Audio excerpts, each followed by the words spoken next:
Remove Harry's title and exposed Meghan's lies. Anne's plan to save the monarchy. Charles holds a crisis meeting with his sister. Hello, and a very warm welcome to Kate Middleton and the Queen News YouTube channel. I think King Charles relies on his sister, Princess Anne, more than anybody else in this world. The royal family's most astute and hardest-working member, the King's younger sister, is not scared to step in and put things straight. So it's really no wonder, then, that she was seen by Charles's side, deep and thoughtful conversation, as they were busy walking to a Sunday church service in Sandringham on January 29th. New Idea magazine has heard that Anne dropped in on her big brother for the weekend, but apparently it was not just a friendly, casual visit. One source reveals, aside from Camilla, Anne is the only other person who knows how to handle Charles's bouts of self-doubt, which have plagued him since he was a boy. Anne knows how to break down his walls and wanted a chance to give him a pep talk. It's obvious that the king is not having an easy time ahead of his May 6th coronation date. There are headlines in British newspapers that are constantly debating whether or not he's going to invite the gruesome twosome.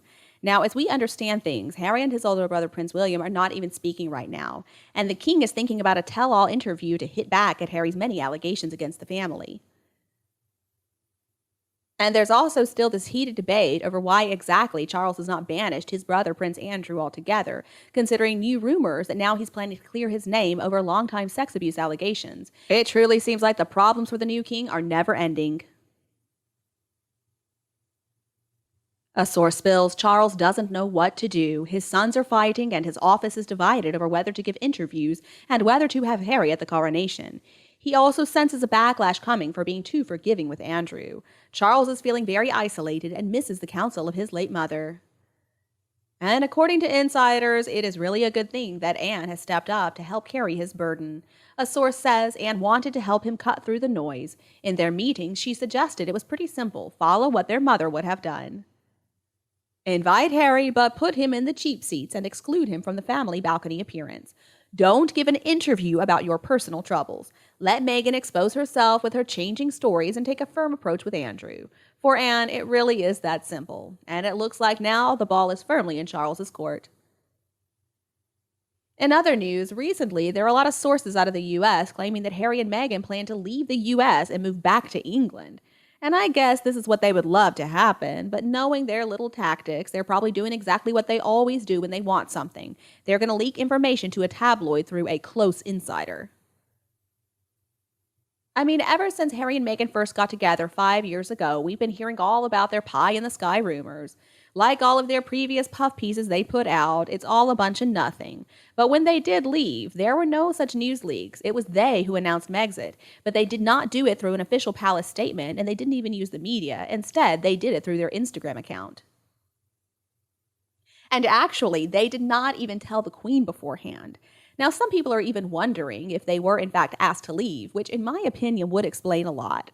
But when things are not happening just like they want them to, they believe that by leaking their wishes through the press as being gospel, that all of a sudden the people in charge are going to be obligated to give them whatever it is they're wanting. That is what they tried to do with that dinner for international leaders before the Queen's funeral. But I'm glad that King Charles stood his ground and he ignored that media leak. So the two of them then put out another news leak through Scooby-Doo that they were uninvited. You know they're going to do exactly the same thing with the coronation if they don't get an invitation. I am sure of that. They also did the same thing to William and Catherine when they went to the Earthshot Awards. Meghan and Harry were so envious that the senior royals were invited guests at a big U.S. function, and they were so upset that Caroline Kennedy and John Kerry and the wife were there too. So the two of them just leaked the news to the media that the above-mentioned U.S. VIPs wouldn't be there. I mean, they were so eaten up with jealousy that they tried to sabotage William and Catherine's Boston visit by setting up that race-baiting incident at Buckingham Palace. They were just trying to undermine Prince William's public image in the U.S. See, they timed it perfectly. They timed it so that William and Catherine were already on their way to Boston. I will always suspect that Meghan Markle and Harry had a hand in that whole incident with Ngozi Fulani or whatever her name was. See, I think that not only were they hoping to make William and Catherine look bad, but they also wanted to reinforce this idea that they're a couple of humanitarians. And of course, they claimed that they had to walk away from the monarchy because it was so racist. They decided they needed to move to a country that didn't have any problems with racism, so they picked the U.S. What they did to Lady Susan Hussey was almost as bad as the sabotage that happened when the Cambridges went to visit Jamaica. That Andrew Holness insulted, intimidated, and publicly embarrassed Prince William. He talked about centuries-old colonial transgressions. And then his wife, the First Lady, embarrassed the future Queen of Britain, Catherine, at the welcoming ceremony. And at the time, guess who was the CEO of Archwell? Well, none other than Andrew Holness's close cousin. And now that Harry has come out and said that the royal family is in fact not racist, perhaps they need to consider returning that Kennedy Ripple of Hope Human Rights Award. Of course, they bought the thing with a donation to a humanitarian foundation, but still, I think it's time they hand it back. Now, who knows if this press release about them moving back to the UK is true? The two of them have proven themselves to be liars again and again. In fact, I think it's a lot easier for them to lie than it is to tell the truth. They also have incredibly selective memories, and they're so deluded and full of their own self-importance that they assume we're a bunch of idiots, that we're going to accept whatever is written in the tabloids as gospel. I guess it doesn't matter if what's written today completely overrides yesterday's news. I guess unfortunately for them, some of us actually have good memories. And you know what? Even if we don't have good memories, we can just look it all up on the internet. So if this news is true, they may come to regret returning to the scene of the crime. Harry recently referred to his stepmother as a villain, and he poured so many insults on his father, his brother, and his lovely wife.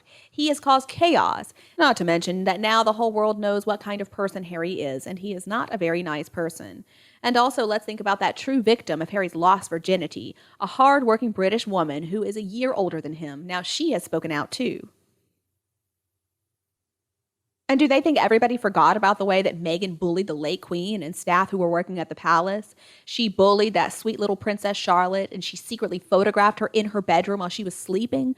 She leaked those false rumors about this affair between William and Rose. She mocked British sex workers involved in her own trade. She spent a lot more on clothing in a year than the future queen even did. She stole jewelry. The list goes on and on about the horrible things that Meghan did. So this big move back to the UK is going to involve a lot of packing and unwrapping so many cover-ups, deceit, lies, and money laundering too. It could be that the IRS is going to be asking for some transparency and going to be asking for their unpaid taxes to be paid. And what about Archwell and all the charities they owe money to? And as for Netflix and Spotify, well, they're going to get what's coming to them. It's also time for Meghan and Harry to come clean about the fake pregnancies. Those stories are simply never going to go away as long as Archie and Lilibet remain in the line of succession. The two of them are probably going to try to move back before the coronation. They're going to try to get titles for those invisible kids. And I'm sure Harry would love to get his military titles back. And then I think they would run away again. They'd probably go live in Canada, or maybe they would move to Australia. Who knows? So I think it's time for the royal family to brace themselves for the worst. And to avoid this happening, the people of Britain need to make their feelings clear to the king. And they need to tackle him head on about this whole surrogacy issue, or I'm afraid he will give those children titles. Because we know that King Charles cares about his family first and foremost. And I do think that in order to avoid losing face, King Charles would go along with a cover-up about the surrogacy. And you, what do you think about Harry and Meghan? Let us know your opinion below in the comment section, and we can also discuss this couple. If you think my video is useful, please remember to like and share it with anyone else who loves it anytime you want. And don't be afraid to subscribe to Kate Middleton and the Queen News channel to get more updates from our team. Now, thank you so much for watching. Have a lovely day, and I'll be back to see you in the next videos.